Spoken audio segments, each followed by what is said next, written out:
আমাদের এবারের লড়াই, এবারের যাত্রা দেশ গঠনের জন্য। আমাদের নাটোরের এই কর্মসূচিতে ন্যাক্কারজনকভাবে বাধা দেওয়ার চেষ্টা করা হয়েছে, আমাদের ব্যানার ছিঁড়ে ফেলা হয়েছে। ফ্যাসিবাদী সরকারের পতন হলেই হবে না, দেশ সংস্কারের মাধ্যমে নতুন করে এই বাংলাদেশকে গঠন করতে হবে। এমন একটি বাংলাদেশ গঠন করতে হবে যেখানে গণতন্ত্র থাকবে, যেখানে সমতা থাকবে, যেখানে ইনসাফ থাকবে। একটি দুর্নীতিমুক্ত বৈষম্যহীন বাংলাদেশ গড়া এই তরুণ প্রজন্মের, এই গণ অভ্যুত্থানের ছাত্র জনতার আকাঙ্ক্ষা। কিন্তু 5ই আগস্টের পর থেকে সেই আকাঙ্ক্ষা থেকে নানা পক্ষ সরে গিয়েছে। আমরা আজকেও শুনতে পেয়েছি আমাদের নাটোরের এই কর্মসূচিতে ন্যাক্কারজনকভাবে বাধা দেওয়ার চেষ্টা করা হয়েছে, আমাদের ব্যানার ছিঁড়ে ফেলা হয়েছে। হুঁশিয়ারি দিতে চাই, মাত্র 1 বছর আগের ঘটনা। এই ব্যানার ছিঁড়ে কর্মসূচিতে বাধা দিয়ে যারা ক্ষমতায় দীর্ঘায়িত হইতে চেয়েছিল তারা আজকে বাংলাদেশে তাদের ঠাঁই হয় না। যদি এখনো শিক্ষা না নেই, যদি এখনো আমরা সেই স্বৈরাচারী ফ্যাসিবাদী সরকারের পতন থেকে শিক্ষা না নেই, তবে তাদের পরিণতিও সেই দিকেই যাবে।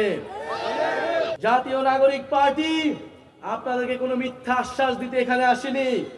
জাতীয় নাগরিক পার্টি এখানে এসেছে যেই তরুণদের, যেই ছাত্র জনতার আহ্বানে আপনারা গণ অভ্যুত্থানে অংশ নিয়েছিলেন, সেই ছাত্র তরুণরা একটি নতুন রাজনৈতিক দল গঠন করেছে। সেই তরুণরা এখন দেশ গঠন করতে চায়। আপনারা সেই তরুণদেরকে সহায়তা করুন, সেই ছাত্র জনতার পাশে এসে দাঁড়ান।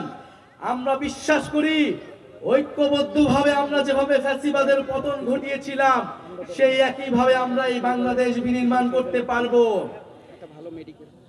প্রিয় বন্ধুগণ, আমরা বলছি দেশের মৌলিক সংস্কার প্রয়োজন।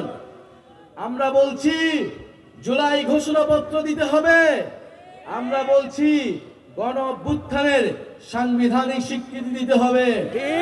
এই গণ অভ্যুত্থানে যে সকল ভাইয়েরা বোনেরা নেমে এসেছিল, যে সকল মানুষ শহীদ হয়েছিল, তাদের সেই শহীদি মর্যাদা রাষ্ট্রকে দিতে হবে। সংবিধানের স্বীকৃতি থাকতে হবে। এর জন্য আমাদের প্রয়োজন জুলাই ঘোষণাপত্র এবং জুলাই সনদ। আমরা কোনো ধরনের টালবাহানা, কোনো ধরনের ষড়যন্ত্র মেনে নেব না।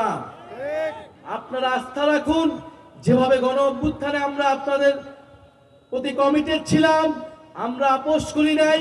ইনশাল্লাহ দেশ গঠনের এই যাত্রাতে আমরা আপোষ করব না। আপনাদের অধিকারের জন্য আমরা সব সময় রাজপথে থাকব।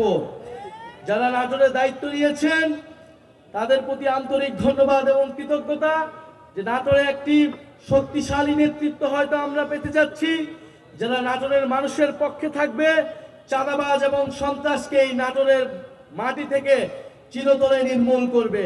যারা নাটোরের দায়িত্ব রয়েছেন তারা আপনাদের কথা শুনবেন এবং ইনশাল্লাহ আমরা 3রা আগস্ট শহীদ মিনারে যে ইশতেহার ঘোষণা করব, সেখানে আপনার আমার সকলের অর্থনৈতিক, সামাজিক, সাংস্কৃতিক মুক্তির কথা থাকবে। নতুন বাংলাদেশ পুনর্গঠনের রূপরেখা থাকবে। আপনাদের সাথে দেখা হবে 3রা আগস্ট শহীদ মিনারে। আসসালামু আলাইকুম।